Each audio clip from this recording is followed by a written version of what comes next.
Rail मंत्रालय केरल को 3 नई अमृत भारत एक्सप्रेस ट्रेनों की सौगात देने जा रहा है। इन ट्रेनों का उद्घाटन प्रधानमंत्री नरेंद्र मोदी तिरुवनंतपुरम में हरी झंडी दिखाकर करेंगे।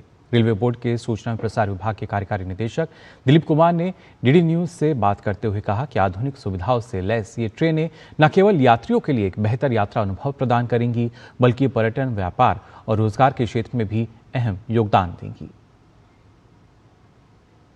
दक्षिण भारत को 3 अमृत भारत ट्रेनों की सौगात मिलने जा रही है। इस पर ज़्यादा बातचीत करने के लिए हमारे साथ मौजूद हैं EDIP दिलीप कुमार जी। सर, अगर बात की जाए तो अब दक्षिण भारत में कल त्रिवेंद्रम में प्रधानमंत्री 3 अमृत भारत ट्रेनों की सौगात देने जा रहे हैं यहाँ की जनता को। पूरे देश में रेलवे के संबंध में यात्रियों को एक नया अनुभव देने की दिशा में हम लोग प्रयासरत रहे हैं और इसी कड़ी में हम लोगों ने 4 नए किस्म की ट्रेनें चलाई है, जिसमें एक वंदे भारत है, वंदे भारत स्लीपर एक्सप्रेस है, नमो भारत रैपिड रेल है और अमृत भारत एक्सप्रेस ट्रेन है। Amrit Bharat express train non AC segment की ट्रेन है, जिसमें एफोर्डेबल जर्नी और विश्व स्तरीय सुविधाओं पर जोर दिया गया है। इस ट्रेन में हमारी कोशिश है कि किफ़ायती दर पर यात्री अपना ट्रैवल कर सकें और इसी कड़ी में 3 नए अमृत भारत एक्सप्रेस ट्रेनों की शुरुआत केरल में की जा रही है।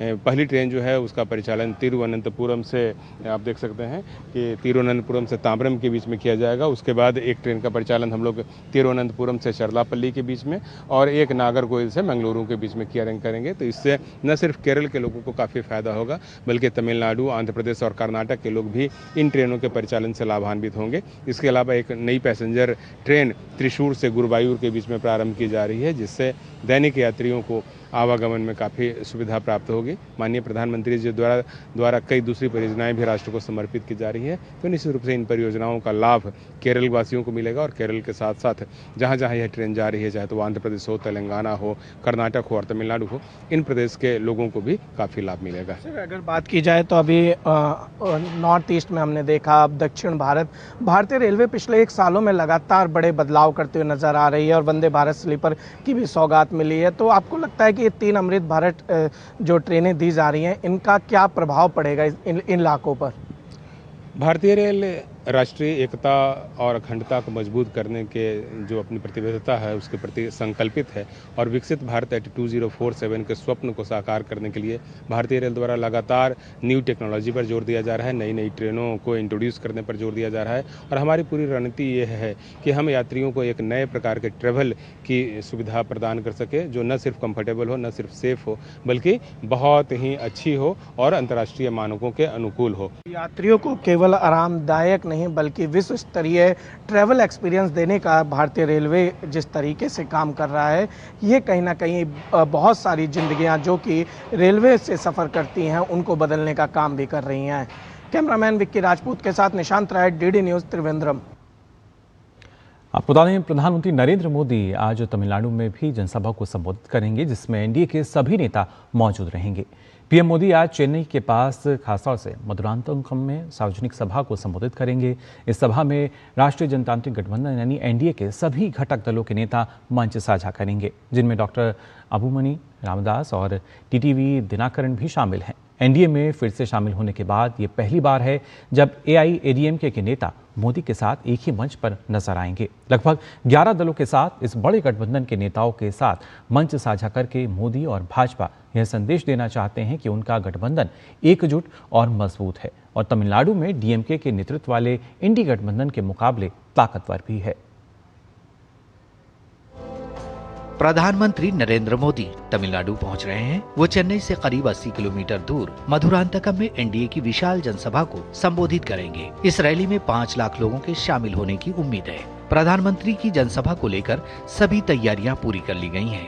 प्रधानमंत्री की इस जनसभा में NDA के तमाम बड़े नेता मौजूद रहेंगे। हाल ही में अबुमनी रामदास और TTV दिनाकरण के NDA से जुड़ने से गठबंधन और मजबूत हुआ है। Our whole Tamil Nadu is very happy to see our Honorable Prime Minister Shri Narendra Modi ji, that our Honorable Prime Minister Shri Narendra Modi ji launch our NDA's campaign. Tamil Nadu में इसी साल के मध्य में विधानसभा चुनाव होने हैं। ऐसे में बीजेपी और NDA नेता मुख्यमंत्री स्टालिन की अगुवाई वाली DMK सरकार की विफलताओं को जनता के सामने प्रमुखता से उठा रहे हैं। So here people are very fed up with the DMK government, the corrupt government, the family ruling government, The people are already fed up. The people are showing them anger against the DMK, against the DMK government. The people are waiting for the right time to throw out the DMK government from the power, and they are welcoming to the NDA. प्रधानमंत्री की rally को लेकर Bharatiya Janata party के साथ ही साथ NDA के नेताओं और कार्यकर्ताओं में भी जबरदस्त उत्साह देखने को मिल रहा है। It's a very pleasant moment for Tamil Nadu because we are going to create an ever-ending victory in 2026 under the leadership of our leader Edapadiyar, and Modi ji is our biggest support for that. Getting new people inside, a lot of alliance parties are coming inside, and the team is becoming bigger day by day, and we are looking forward to win this upcoming elections for sure, and this meeting would be definitely a game changer in Tamil Nadu politics. Tamil Nadu में प्रधानमंत्री नरेंद्र मोदी की ये rally NDA के चुनावी अभियान की औपचारिक शुरुआत मानी जा रही है।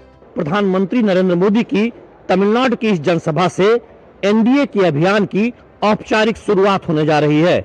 लक्ष्य है 2026 का तमिलनाडु का विधानसभा चुनाव और राज्य की सत्ता से डीएमके को हटाकर एनडीए सरकार की वापसी करना। कैमरामैन सुनील लाना के साथ शैलेंद्र मिश्र, डीडी न्यूज, तमिलनाडु।